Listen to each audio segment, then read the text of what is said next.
स्वदेश तथा विदेशमा रहनुभएका श्रमजीवी दिदीबहिनी तथा दाजुभाइहरू, मे दिवस 2020 अवसरमा हार्दिक शुभकामना।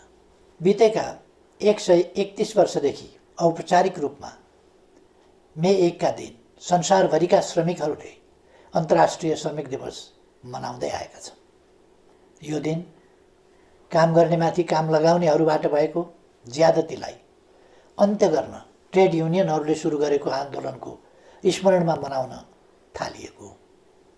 श्रमिकहरूको काम, मनोरञ्जन र आराम बीच सन्तुलन कायम गर्ने माग स्थापित गरिएको दिनका रूपमा यस दिवसलाई स्मरण गर्ने गरिन्छ। नेपालको श्रम आन्दोलनले यस दिवसलाई श्रमिकहरूको सम्मानित, समृद्ध र सृजनशील जीवनको लागि भएका सबै आन्दोलनहरूको स्मरणमा मनाउँदै आएको छ। पछिल्ला केही वर्ष यता हामीले यस दिवसलाई नेपाली श्रमिकहरूको एकता र उपलब्धिको उत्सवका रूपमा पनि मनाउँदै आएका छौँ। हरेक वर्ष श्रमको संसारमा भएका उपलब्धिहरूको चर्चा गर्ने र गर्न बाँकी कामहरूलाई पुरा गर्ने अठोट गर्ने दिनका रूपमा पनि मे 1 लाई लिँदै आएका छौँ। तर यस वर्षको मे दिवस हामीहरू भिन्न रूपमा मनाउँदैछौँ। कोरोना भाइरसको महामारीका कारण हाम्रो श्रमको संसार अहिले लकडाउनमा छ। मैले पहिले पनि भनेको छु, अहिले यति बेला विश्वभरिका कोरोना प्रभावित 210 मुलुकमा जस्तै हाम्रो देशको पनि उत्पादन प्रणालीको कडी टुटेको छ। हाम्रा सृजनशील हातहरू यतिखेर लकडाउनमा छन्। हाम्रो श्रमको प्रतीक्षामा रहेका उत्पादनका साधनहरू पनि लकडाउनमै छन्। अहिलेको लकडाउन विश्वव्यापी हो र यो बाध्यकारी रहेको छ। कोरोना भाइरसका कारणले यसलाई स्वीकार्नु परेको बाध्यता हाम्रा अगाडि छ। यसले निर्माण, रोजगारी र उत्पादनमा पारेको प्रतिकूल प्रभावको अवस्थाले श्रमजीवी वर्गको बुझाइ जस्तै श्रम र उत्पादनको सम्बन्ध एवं त्यसको महत्त्वलाई सबै वर्गले गम्भीरताका साथ बुझ्ने नयाँ परिस्थिति पनि निर्माण भएको छ। श्रम आधारभूत कुरा हो र जीवन प्रमुख कुरा हो। श्रम बिनाको पुँजी र प्रविधि पनि अर्थहीन हुन्छ भन्ने आजको यथार्थले स्पष्ट पारेको छ। उद्योग व्यवसाय बन्द हुँदा आम्दानी घटेका, स्वदेशमा कार्यरत सबै प्रकृतिका श्रमिकहरूका कष्टकर जीवनप्रति म अत्यन्तै दुखी छु। 1 दशकको हिंसात्मक द्वन्द्वका कारण गाउँको रोजगारी खोसिँदा सहर बजार पसेका, तर सहर बजारले रोजगारी दिन नसक्दा परदेश भासिएका लाखौँ नेपाली युवा श्रमिकहरू विभिन्न मुलुकमा कार्यरत छन्। युवाहरू विदेशिने यी र अन्य विभिन्न बाध्यकारी परिस्थिति तथा प्रवृत्ति पनि छन् र अहिले कोरोना भाइरसको महामारीका कारण न कार्यरत मुलुकमा रहन सकिने न त स्वदेश फर्किन सकिने चेपुवामा श्रमिकहरू परिरहेका छन्। यसबाट सिर्जना भएको पीडाप्रति म जानकार तथा संवेदनशील छु। यस अप्ठ्यारो घडीमा स्वदेश तथा विदेशमा रहनुभएका सम्पूर्ण श्रमजीवी नेपाली दिदीबहिनी तथा दाजुभाइहरूमा हार्दिक ऐक्यबद्धता जाहेर गर्दछु। दिदीबहिनी तथा दाजुभाइहरू, विगत 2 वर्षदेखि हाम्रो अर्थतन्त्रले तीव्र विकासको लय समातेको थियो। सरकारको संयोजनमा उद्यमी तथा श्रमिक दुवै पक्षबीच उच्च समझदारी कायम रहेको थियो। त्यही समझदारीका कारण श्रमिकको न्यूनतम पारिश्रमिक इतिहासमै उच्च अर्थात् 39% वृद्धि भएको थियो। नियमित जस्तो औद्योगिक द्वन्द्वको पीडा झेलिरहेको नेपाली श्रमको दुनियाँमा हडताल र तालाबन्दी सबैले बिर्सिसकेको नमिठो सपना जस्तो भइसकेको थियो। हाम्रो आर्थिक वृद्धि दोहोरो अङ्कको लक्ष्य हासिल गर्नेतर्फ लम्किएको थियो। सरकारले श्रम क्षेत्रमा पहिलो वर्षको तुलनामा दोस्रो वर्ष झन्डै दोब्बर बजेट वृद्धि गरेको थियो। दक्ष जनशक्ति निर्माण, रोजगारी सृजना, सामाजिक सुरक्षा र सुरक्षित तथा सुलभ वैदेशिक रोजगारीका 4 लक्ष्यमा आधारित विभिन्न कार्यक्रमहरू श्रम, रोजगार तथा सामाजिक सुरक्षा मन्त्रालय मार्फत सञ्चालनमा आएका थिए। यी 2 वर्षको अवधिमा प्रधानमन्त्री रोजगार कार्यक्रम मार्फत 22 लाख श्रम दिन बराबरको रोजगारी सिर्जना गरिएको थियो। श्रमिकको पारिश्रमिक बैंक मार्फत भुक्तानी गर्ने र काम गर्दाको समयमा वा सेवानिवृत्त भएपछिको जीवनलाई सुरक्षित गर्न योगदानमा आधारित सामाजिक सुरक्षाको सुरुवात गरियो। 1 वर्षमा कम्तीमा 100 दिन बराबरको रोजगारी प्रत्याभूत अर्थात् ग्यारेन्टी गरियो। विभिन्न मुलुकसँग श्रम सम्झौता गर्ने र प्रविधिमा आधारित सरल श्रम सम्बन्धी सेवाहरू थालियो। बेरोजगार लक्षित सिप विकास र उद्यमशीलता प्रवर्धन कार्यक्रम सञ्चालन गरियो। उच्च शिक्षा हासिल गरेका युवाहरूको लागि शैक्षिक प्रमाणपत्र धितोमा राखेर 5% ब्याज अनुदानमा 7 लाखसम्म ऋण उपलब्ध गराउन थालिएको थियो। तर यस मे दिवसको सङ्घारमा आज हामी कोरोना महामारीका विरुद्धको युद्धमा होमिएका छौँ। तत्कालको लागि हाम्रो प्रयास यस महामारीले सिर्जना गरेको समस्या सामना गर्नेतर्फ केन्द्रित छ। यतिखेर सरकार कोरोना सङ्क्रमणको रोकथाम, पहिचान, परीक्षण र उपचारमा लागि परेको छ। यसमा कमी नआओस् भनेर नै यस महामारी विरुद्धको यस युद्धमा संलग्न सबैका लागि 25 लाख रकम बराबरको बिमा गरिएको छ। व्यक्तिगत सुरक्षा उपकरणको व्यवस्थाका साथै उनीहरूको भत्तामा 100% थप गरिएको छ। लकडाउनको अवधिको पारिश्रमिक कायम गर्न र महिला स्वास्थ्य स्वयंसेविकालाई एकमुष्ट 1500 रुपियाँ थप भत्ताको व्यवस्था गरिएको छ। सामाजिक सुरक्षा कोषमा आबद्ध सम्पूर्ण श्रमिकहरूको आयमा कमी नआओस् भनेर नै प्रत्येक श्रमिकको योगदान बराबरको रकम सरकारले नै कोषमा जम्मा गरिदिएको छ। सामाजिक सुरक्षा कोषमा योगदान गर्दा लाग्ने दोहोरो करको व्यवस्था हटाइएको छ। विद्युतको उपभोगमा सहुलियतको व्यवस्था गरी सुलभ मूल्यमा इन्डक्सन चुलोको व्यवस्था समेत गरिएको छ। दैनिक गर्ने कामबाट जीवन धानिरहेकाहरूलाई भोकै पर्न नदिन, नेपालमा कोही भोकै पर्दैन, कोही भोकले मर्दैन भन्ने सरकारको नीति अन्तर्गत स्थानीय तह, प्रदेश तथा केन्द्रीय प्रशासनको संयोजनमा राहतको व्यवस्था गरिएको छ। श्रमजीवी दाजुभाइ तथा दिदीबहिनीहरू, म ठान्दछु श्रमजीवी वर्ग भनेको दुःख गर्न सक्ने तर सुखको सपना देख्ने वर्ग हो, परिवर्तनको संवाहक हो र सबै आत्तिएको बेला ढाडस दिन सक्ने अनि आफै अघि सरेर समस्याको सामना गर्न सक्ने वर्ग श्रमजीवी वर्ग हो। कोरोना भाइरसको महामारीका विरुद्ध अग्रपङ्क्तिमा रहेर जुधिरहेका चिकित्सक, स्वास्थ्यकर्मी, सुरक्षाकर्मी र सफाई लगायतका सेवामा क्रियाशील श्रमजीवीहरू यसका उदाहरण हुन्, जसको अथक परिश्रमले कोरोना भाइरस विरुद्धको लडाइँमा विश्व स्तरमा उल्लेख गर्न लायक सफलता हाम्रो मुलुकले प्राप्त गरेको छ। हालसम्म यो महामारी समुदाय स्तरमा फैलिनबाट रोकिनु र कुनै पनि मानवीय क्षति नभएको गरिबी रेकर्ड कायम रहनु सन्तोषको विषय हो।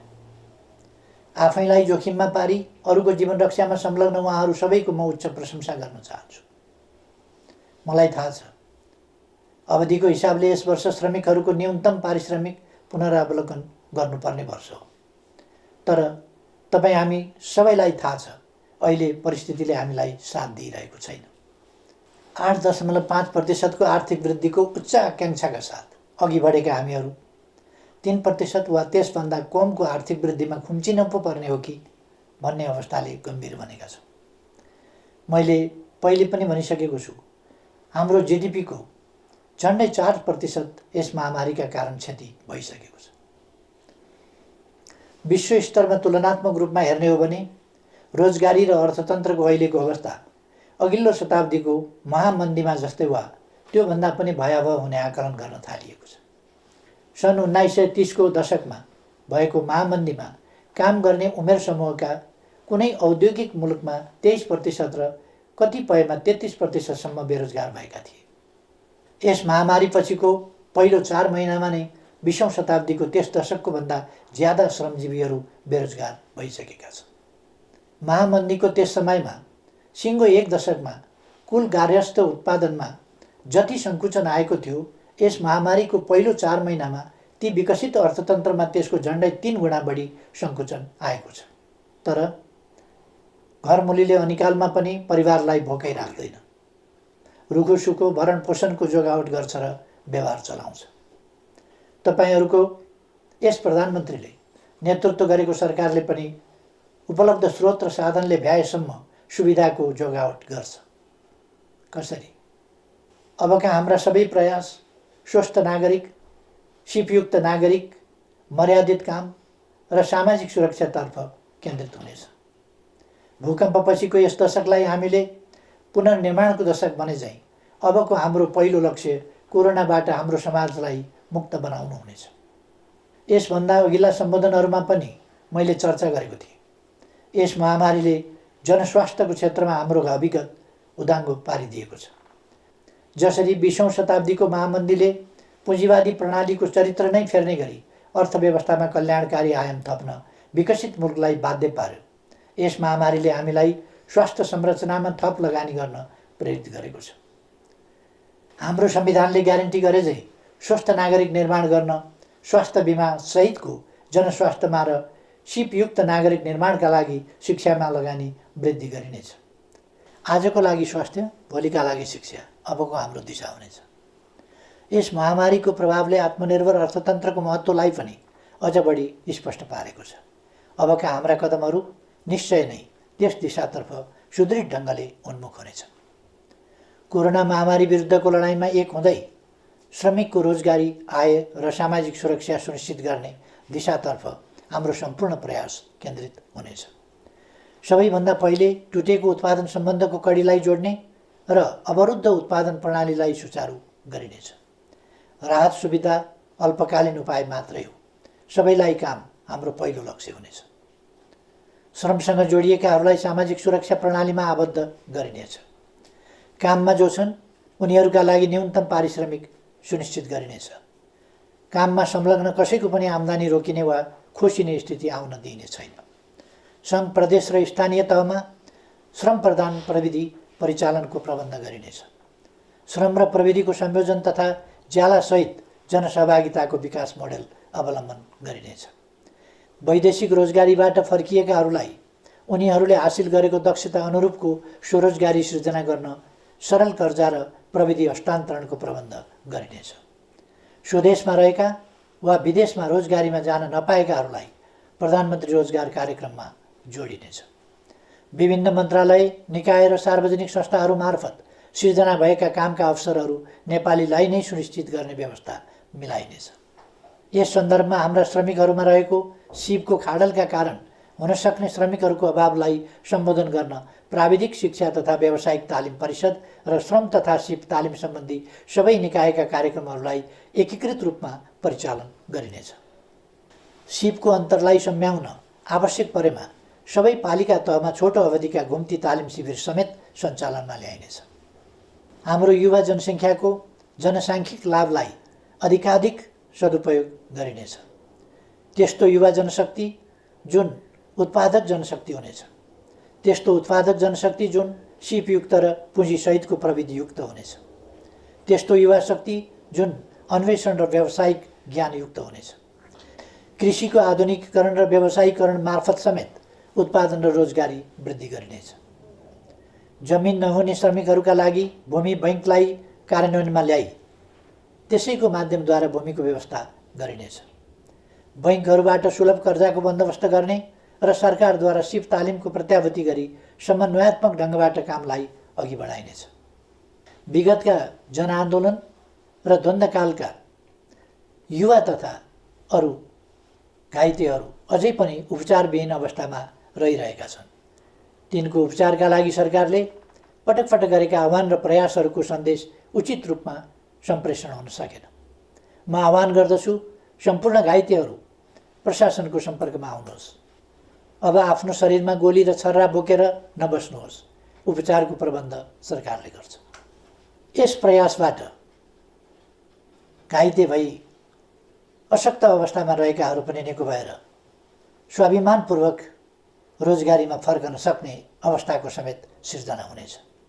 दिदीबहिनी तथा दाजुभाइहरू, नेपाली समाजको परिवर्तन र अहिलेको स्थायित्व एवं विकासको परिस्थिति आफै निर्माण भएको होइन। सही विचार र गन्तव्यमा आधारित बलिदानपूर्ण सङ्घर्ष र सचेत प्रयासबाट मात्र यस परिस्थितिको निर्माण भएको हो। आज नेपालका केही सञ्चार माध्यमहरू र सामाजिक सञ्जालहरूमा पनि स्थिरता, स्थायित्व र विकासका विरुद्ध देशलाई अस्थिरतातर्फ धकेल्ने प्रकृतिका प्रयासहरूको समाचार सम्प्रेषण र चर्चा भइरहेको देखिन्छ। एकातिर सम्पूर्ण नेपाली जनता र सिङ्गै विश्व कोरोना महामारीका विरुद्ध लडिरहेको अवस्था छ, अर्कातिर यही अप्ठ्यारो परिस्थितिलाई मौका छोपेर अस्थिरताका त्यस्ता प्रयासहरू गरिनु दुःखद कुरा हो। आफ्ना ससाना स्वार्थ वा कुनै गलत उद्देश्यका साथ कसैले यस परिस्थितिलाई बिथोल्न र बिगार्न खोज्छ भने सरकार, नेकपाका कार्यकर्ता र आम नेपाली जनतालाई यो किमार्थ स्वीकार्य हुँदैन। त्यस्ता प्रयासलाई सफल हुन दिइने छैन भन्नेमा म सबैलाई आश्वस्त पनि पार्न चाहन्छु। नेपालको राजनीतिक आन्दोलनले ट्रेड युनियन आन्दोलनलाई वैचारिक नेतृत्व गरिरहेको छ, तर नेपाली ट्रेड युनियन आन्दोलनले राजनीतिक आन्दोलनलाई धेरै कुरा सिकाएको छ। अप्ठ्यारोमा नहड बढाउने, अनिकालमा मिलेर बिउ जोगाउने, सहकालमा भएका नाफाको न्यायोचित वितरणमा सामाजिक संवाद गर्ने अनि विविधताबीच एकता कायम गरी अघि बढ्ने। ट्रेड युनियनले हामीलाई सिकाएको छ आपसी एकता र युनियन बनाउने भनेको भर्याङको खुड्किलो थपे जस्तै हो। तल्लो खुड्किलो बलियो भए मात्रै माथि पुगिन्छ। त्यसैले तल हेरौँ, माथि मात्रै होइन। त्यसैले म भन्न चाहन्छु, आजको अप्ठ्यारो घडीमा मिलेर अघि बढ्नुपर्छ युनियन जस्तै। हामीले आफ्ना आकाङ्क्षाको आकाशतिर माथि मात्र होइन, जनता भएतिर तल पनि हेर्नुपर्छ युनियनले भने जस्तै। कमी कमजोरी भए सच्याउनुपर्छ, तर अराजक होइन, अनुशासित हुनुपर्छ। समयको ख्याल गर्नुपर्छ, आफैलाई घात गर्ने होइन, इमान्दार बन्नुपर्छ युनियनले भने जस्तै। यस प्रसङ्गमा नेपालका मान्यता प्राप्त ट्रेड युनियनहरूले निर्माण गरेको उनीहरूको साझा संस्था जेटियुसीलाई म स्मरण गर्न चाहन्छु र यसको छाताभित्र समेटिएका सबै ट्रेड युनियनहरू, तिनमा आबद्ध श्रमिकहरू र सम्पूर्ण श्रमजीवी जनसमुदायहरूलाई यस वर्षको मे दिवसको अवसरमा म हार्दिक शुभकामना व्यक्त गर्दछु। धन्यवाद।